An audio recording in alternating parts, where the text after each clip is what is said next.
back on the Zero Hour. I'm your host, Richard RJ Eskow. We continue our wrap up of the year that is thankfully coming to an end, 2020. I had perhaps a little bit of prognostication about 2021 with my next guest. I always look forward to having him on the show. I know you do too. Thomas Frank is an author whose books include What's the Matter with Kansas, Listen Liberal, and his latest, The People, No, A Brief History of Anti-Populism. And he joins us once again now. So first of all, Thomas Frank, thanks for coming back on the program. Richard, the pleasure is all mine, as you well know. Well, it's not zero sum. Some of the pleasure could be yours, some can be mine. It doesn't hit you, but it's not binary. But in any case, welcome. And okay, where do we begin? Well, we begin with the weird fact that I look out the window here and there's snow in my part of Washington, and I look at the window behind you, that beautiful plate glass window that you're sitting in front of, and there's no snow at all.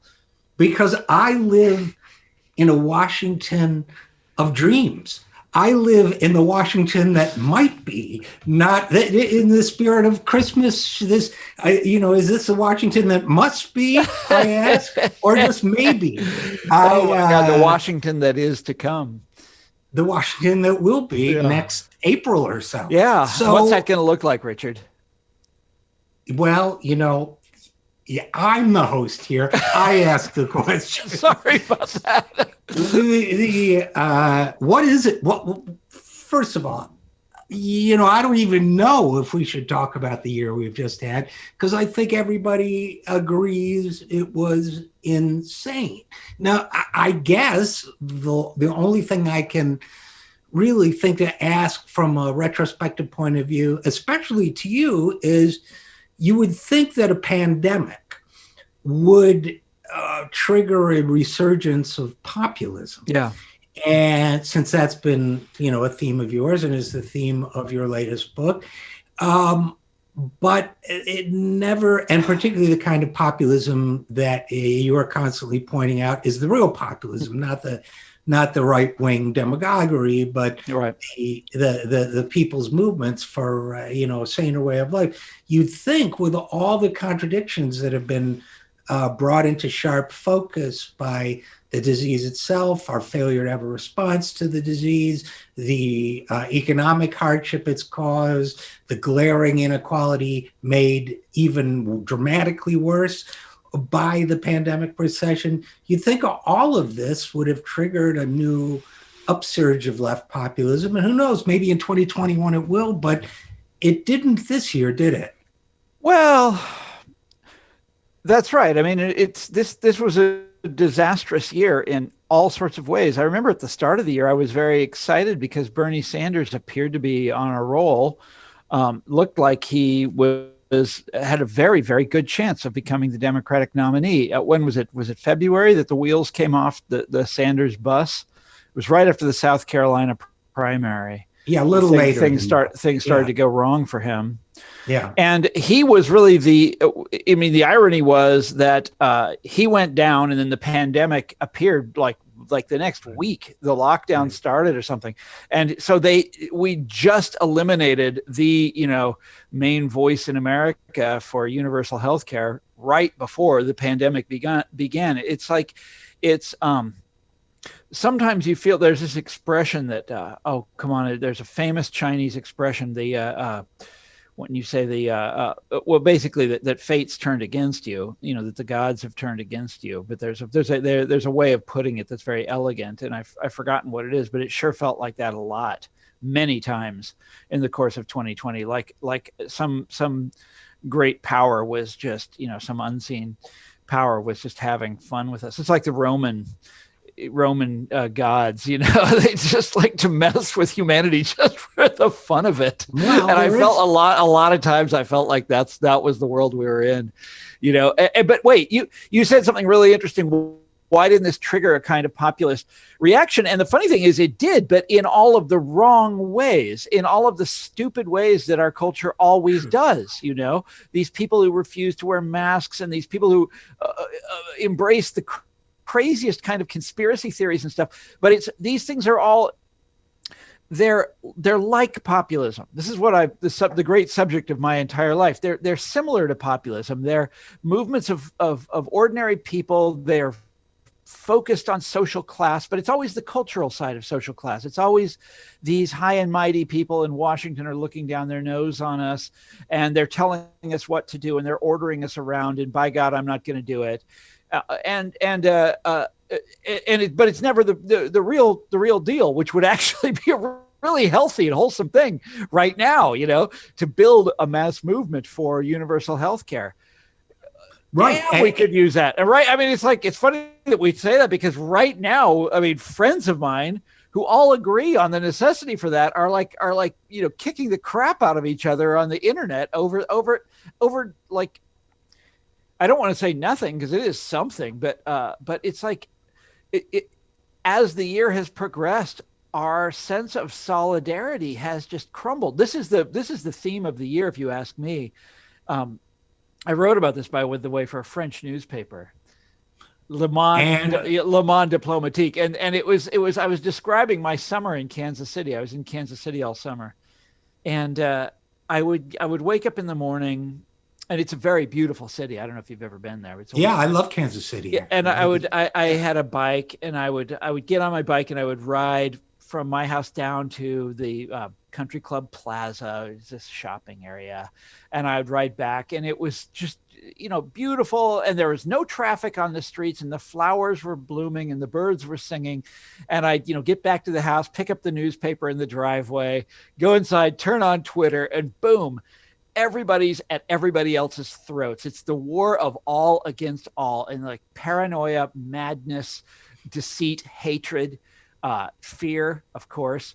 And you open up the newspaper, and here's this idiot president in the White House doing whatever idiot thing this week, and it's just like, what the hell?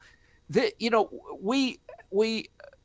understand, everybody had to be quarantined, and we had to choke off the social, but we choked it off in a kind of it had really disturbing consequences. It did something to us. When social media replaces the social, the common world.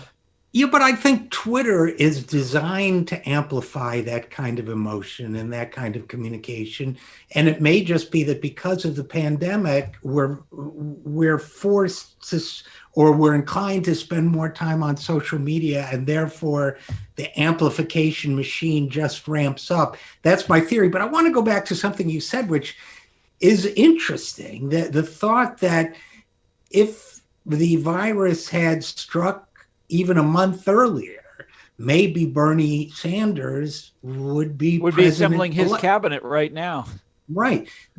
On the other hand, there are a lot of people, myself included, I think, who believe that if the pandemic had not struck, Donald Trump would have been reelected. Certainly. I'm sorry. Yeah, that's, as long as we're doing our counterfactual game, that is certainly true.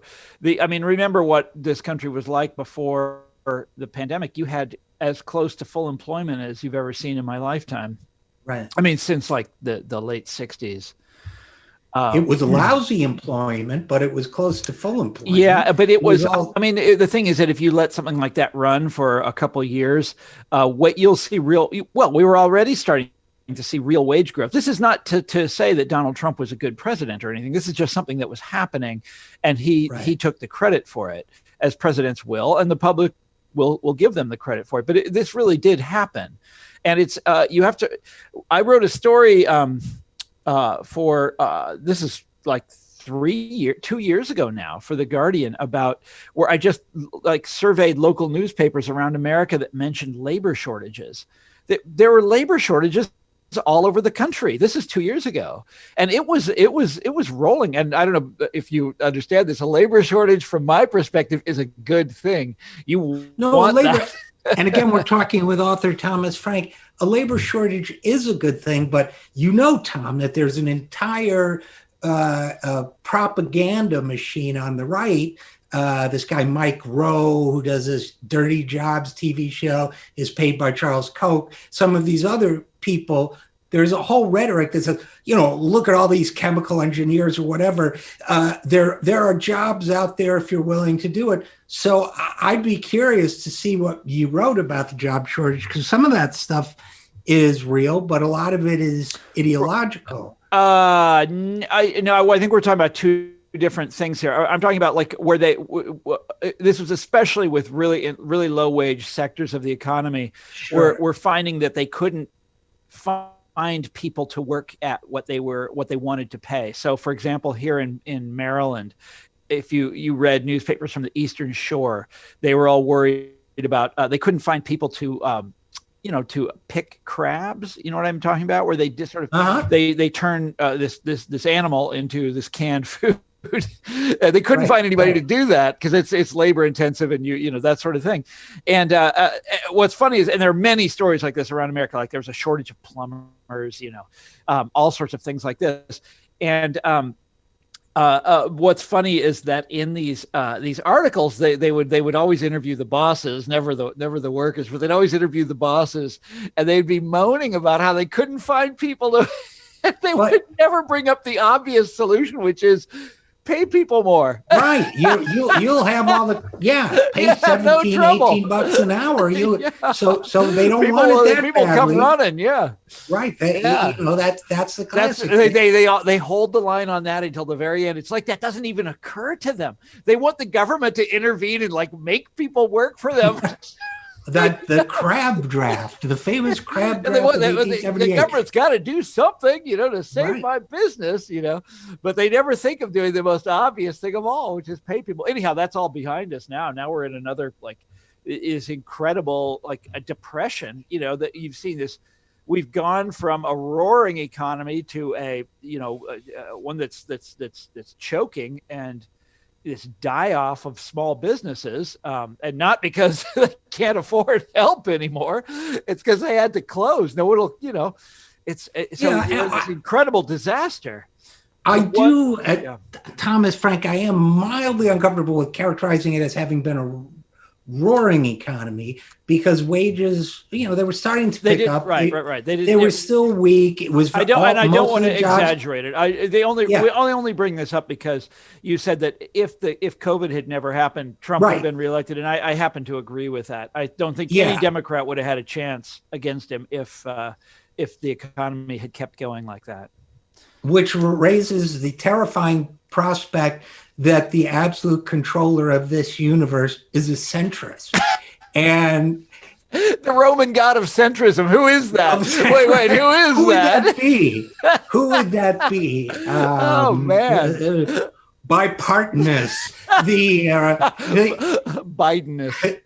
Because, obviously this the great god DLC. This playful divinity withheld. What did Troy say? Mediocritus.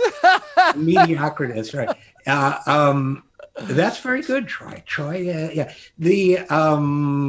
So here we are, and of course, we can laugh about that, except for the fact that, astonishingly, with 300,000 people dead, and as many people dying every day as died on 9/11 and more, with 100 times more than died on 9/11 already dead, there seems to be, as among Republicans, but also among Democrats and some of our friends as well, an astonishingly lack of urgency about the fact. I mean, I feel people should be running around with their hair on fire. I wrote about that this week, that why aren't we just saying, you got to stop the dying. You got to do this, this, and this, and this to stop the dying now, instead of punching each other out on Twitter. You've got a nullity in the Oval Office. The people who should be leading us are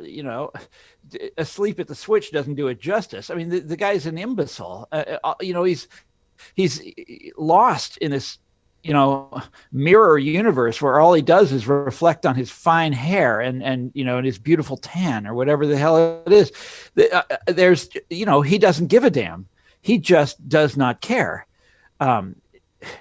What's funny is I'm quite convinced of that. He doesn't doesn't care. He's completely indifferent. You go back over the year and look at his news conferences, of which he once did many, about on the subject of COVID, and he can't care.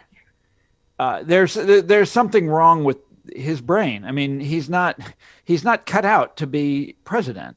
I mean, this is obvious to anyone, And but, you reminded me that when Trump was nominated, I quoted a Bob Dylan line from the song License to Kill about him. And the line was, he worships at the altar of a stagnant pool. And when he sees his reflection, he's fulfilled.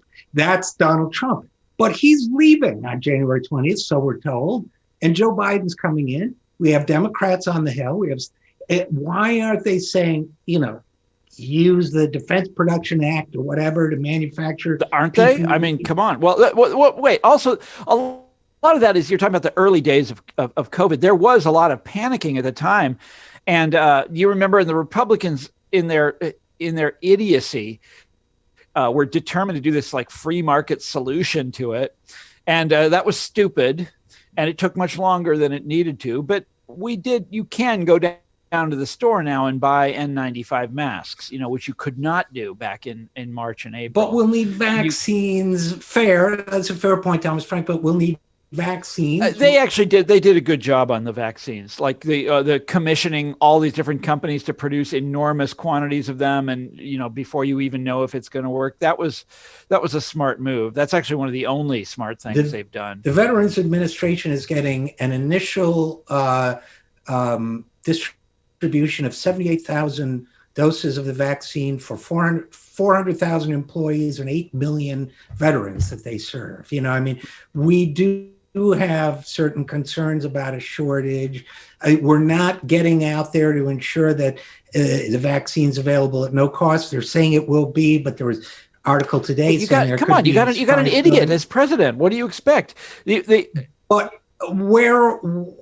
why aren't Democrats now saying we need to address this so that we're ready to go on January 20th? I don't understand it. I don't understand why we're come not. On, do you think that the Biden people really aren't doing that? This is the one thing he's got to do well, and he's got to hit the ground running and do it exactly right, and just put everything on it. Like I think of Roosevelt in 1933. The first 100 days. Throw everything at it. I hope that's what he does. I'm not hearing it now, and it concerns me. So maybe I'm being too grim. I think there's other things to be grim about, but I'm going to fully give Biden a chance on this. Oh, well, I'll give him a chance, but I'm not just mentioning Biden. I'm talking about the entire Democratic Party. Just saying, well, you're talking about these guys that like their leaders in Congress. These are people who have proven themselves. Just disappointing is not even the word for it. I mean, I used to admire Nancy Pelosi. Do you remember she got Obamacare done when Barack Obama himself was like, dithering and didn't know what to do, and she took charge and got it done. And I always was impressed by that. But you look at them now, and it's just like and her steering of Congress between 2006 and 2010, especially 2008, 2010, they passed a lot of really good stuff. Yeah. She did a great job, and Obama dismissed her. Yep. Did not push for some of the bills that the House passed to get passed in the Senate when he had 60 votes. Liked to go up and say, now my friends on the left want to do this. Yeah, meaning Pelosi.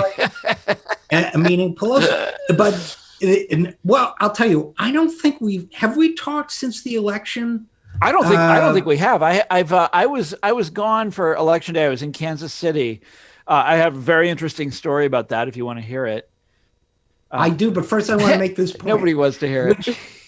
Which is that it amazes me that after the House ran basically the Pelosi strategy, the Blue Dog strategy, the strategy that the conservative Democrats are the majority makers, which I think is not. Did someone really use that term? Yes, that term has been used by Pelosi and others to describe the ones in swing districts who are more conservative. Really? They're Okay. they're So in other words, minority. they're the one. I'm writing that down as you see. And that's why they They're the ones that you dismiss have to kowtow to. yeah. And that's You have to why do they'll bend everything dismiss. for their needs. Right, because of the squad, those are safe Democratic districts anyway, but my majority makers are the people in these swing districts or whatever. And yet, the Democrats basically did everything the way, the DNC wanted them to when it came to the House races. They lost seats, they underperformed, and nevertheless blamed the left. Yeah, I know, and actually blamed Black Lives Matter, which I was kind of surprised. Yeah, that it's it's their slogan that did amazing. Defund the police, right? Well, but that's like, So Biden himself said that. So my question number one is, why don't these Democrats have a culture of personal responsibility? Why don't they say, I didn't perform as well as I could have? By golly, I'm going to do better next time. You and I have been around the Democratic Party for a long time. The whole trick, going back to the Democratic Leadership Council and before, going back to the the neoliberals and that group, was always to blame the left. Whatever happens, you blame the left. Always, in every circumstance. Like even when they would get their guy, like the Democratic Leadership Council, they'd get their guy as the candidate. For example, Al Gore, for example, John Kerry. They would lose. Who would they blame? They would never take the blame for it. Or the classic example, Michael Dukakis. You can't come up with a more centrist, technocratic, New Democrat than Michael Dukakis. And he blows this monstrous lead. Do you remember this? And of course. To this humiliating defeat to George Bush's dad. And they, the day after the election, they're blaming the left. This is a guy that wouldn't even call himself a liberal. Do you remember this? He wouldn't call himself a liberal, but liberals are who got the blame. Well, and they always go back to McGovern in 1972, which allows them to forget Jimmy Carter in 1980, Walter Mondale in 1984, Dukakis in 1988. Well, Mondale was a legitimate liberal, but he ran as a centrist. He ran as a budget balancer, which was was a real mistake.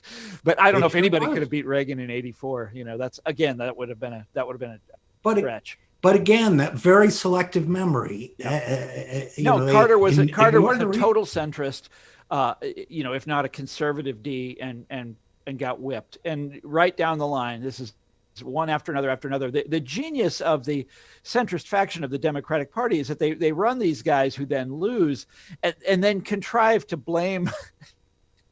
To blame the left for it, to blame the liberal Democrats for it, and they succeed at that mission.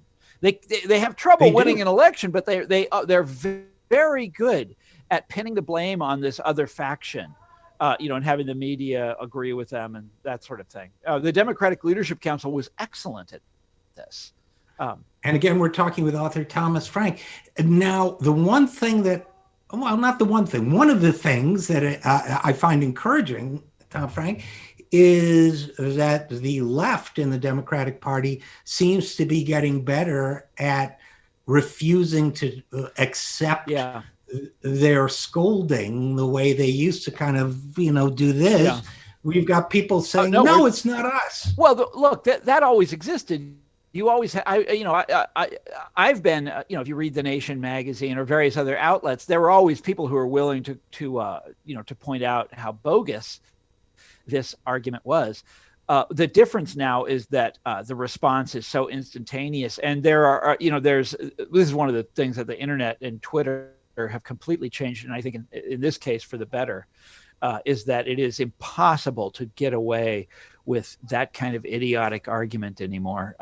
You can pile up the evidence pointing the other direction so easily and put it in so many people's faces that they can't avoid it. Yeah, but they'll try. Yeah. So do you want to hear my story? Sure. So I went to Kansas City for the election, And it's a story of both success of this strategy that you're talking about, and also of its failure, because Kansas, Republican state, of course, has always. I mean, I wrote a book about this. What's the matter with Kansas? It's deeply, deeply Republican, and the neighborhood, the county that I grew up in, specifically was very, very Republican. This is Johnson County, Kansas. This is the white-collar suburbs of Kansas City. It's by far the. I'm going to close this door. Hang on. It's by far the richest county in Kansas. Very, very affluent, very white collar, highly educated. The people who live there are great believers in higher education. The public schools are excellent. I went to them. And very Republican. When I was a kid, I would look at these people, and these were the most Republican people in America. They hadn't voted for a Democrat since Woodrow Wilson. I'm serious. They voted for Goldwater. They wouldn't even vote for Lyndon Johnson or John F. Kennedy or Franklin Roosevelt, but they voted for Barry Goldwater. I mean, overwhelmingly. That's the kind of place it was. And like Dwight Eisenhower's brother lived there. He lived right down the street from us. This very, very Republican place. Well, Biden won it. I mean, first time in over 100 years that it went for a Democrat.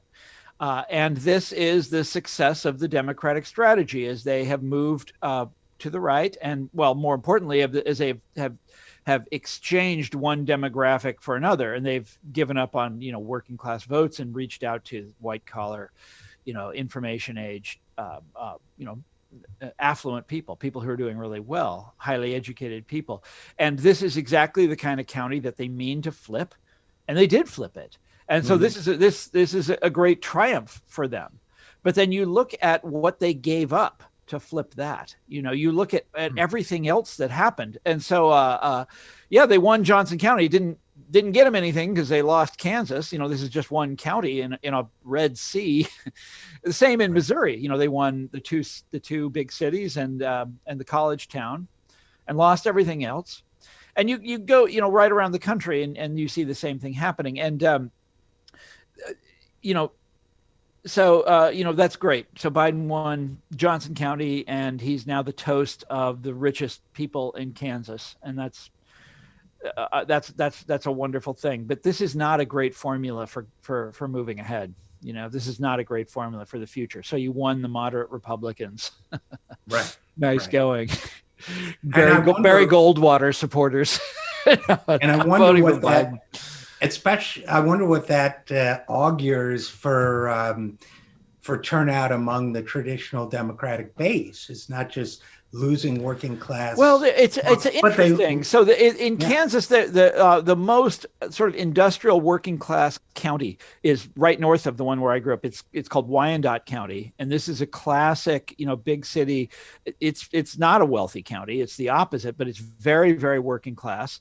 And the Democrats have held on to it. Now that it's starting to fade, but they've managed to hang on to it. And I wonder, I mean, that was for you go back and look at those election maps on Wikipedia, and for decades, that was the only county in Kansas that they won, Wyandotte County, the only. But now they got Johnson County. Now they got it's the upstairs downstairs. Now they got the upstairs people. They're going to lose the downstairs people.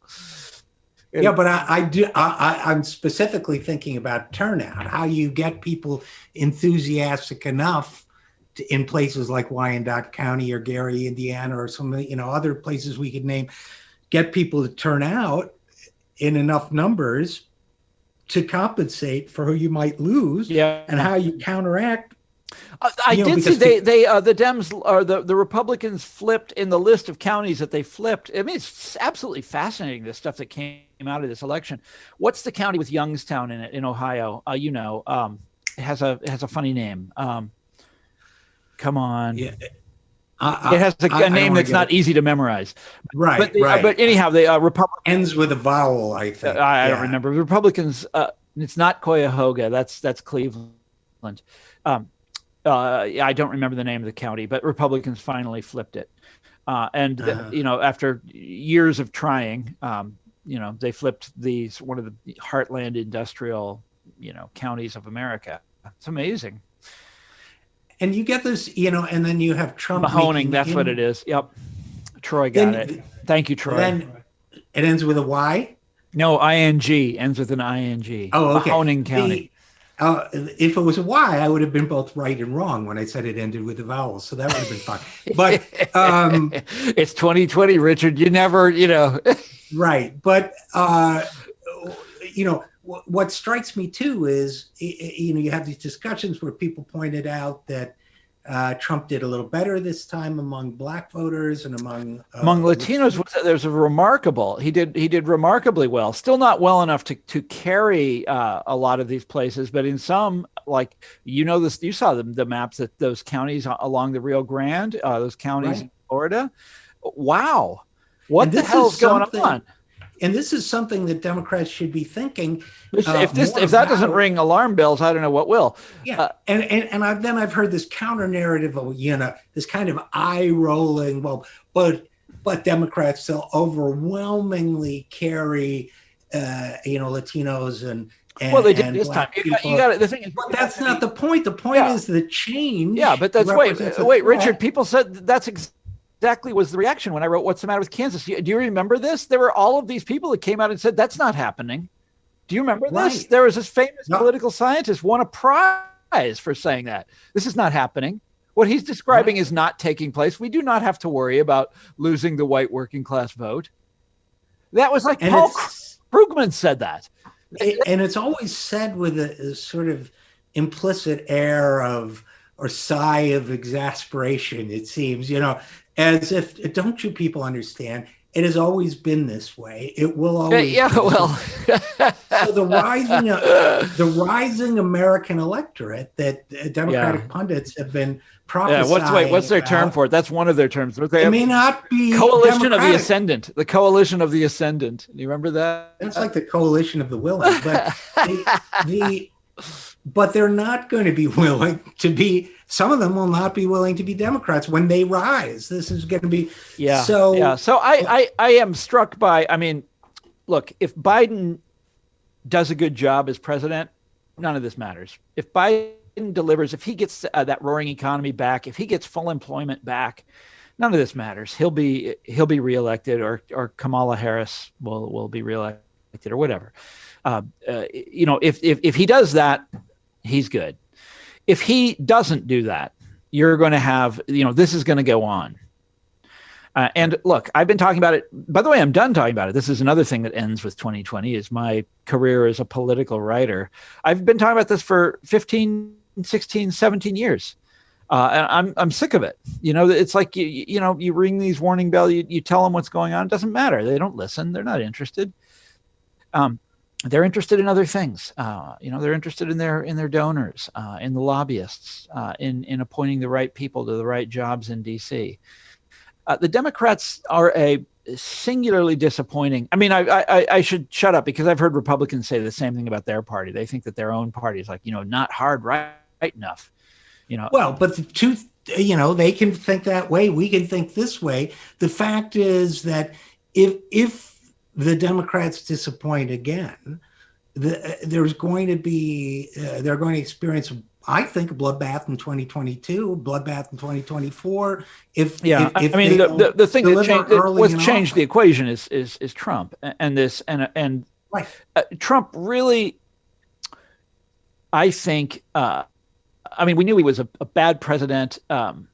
Russiagate didn't pan out, by the way, and we need to talk about that at some point. But he did really show his true colors here in the last few weeks. This guy's a monster. Trying to overturn a legitimate election. That's like, what kind of American politician does that? This movement is scary. And it has to be stopped. And by that, I don't mean we have to censor people on the internet. Right. I just hate it when that's the immediate Democratic go-to. It's like, that's what we got to do. Yeah, we got to censor people. It's like, no. But we do have to beat this movement. We have to give these people an alternative. I mean, the way you beat them isn't by suppressing their voices. It's by winning the argument. And Right. I'm just frankly, sick of it. But we can all see the danger now. It's obvious what the danger is. Because the next Trump is not going to be as lazy or as stupid or or as incompetent or right. as much of a bigot as this one. Right. The guy that terrifies me is Tom Cotton. He's going to be the totalitarian Trump was too lazy to be, and we better be getting This, I mean, in ready some to ways, stop we're that we're now. saved by Trump's incompetence, and all of my libs talking about what he want, how all these years, like, oh, Trump's a dictator, Well, the guy had a perfect chance to be a dictator, which is the epidemic here. It would, the country was Yeah, in he some could ways have was begging declared him to do it, right. and he wouldn't do it. He was too goddamn lazy and too stupid. I don't know about stupid. That's wrong. Maybe he Right, was too but he didn't principled. have Maybe he the. was too principled to do. No, I don't think it was that. I think he just didn't have. I didn't think he. I don't think he had the work ethic for it, which is a weird thing to say, but I think it's true. Yeah, oh yeah, absolutely. Just wanted to sit there and tweet all night and eat McDonald's hamburgers, and watch TV. No, we're saved by this guy's incompetence in some ways. I'm reminded of John Goodman's line in The Big Lebowski: "Say what you will about National Socialism, but at least it was an ethos." This.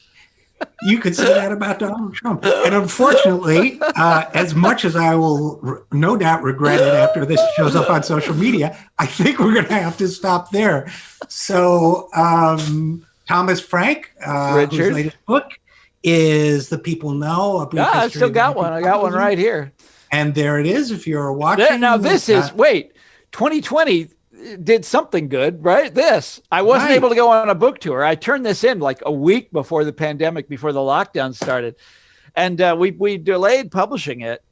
Thinking that if we, that this would be over in a couple months, and then I could do an ordinary book tour, and it never happened. I was never able to do that, but I'm proud of it. I think it's one of the best things I've ever done. So, well, I think it's a great book. I've told you that. I encourage people to buy it and read it, and then buy another copy. And hey, when the paperback comes out, hope springs eternal. When the paperback comes out, the COVID will be long gone, and just an unhappy memory. And I will be in every like village and town all over the Midwest, all over the Rust Belt, all over the Great Plains, talking about this stuff. Appearing at a bookstore or Speed Queen near you. There's no bowling alley too small. Thomas Frank, as always, great talking with you. And as always, thanks for coming on the program. Oh, it's my pleasure, Richard. And we'll talk soon. Okay. And we will be right back after this. I'm Richard RJ Eskow, and you're listening to The Zero Hour.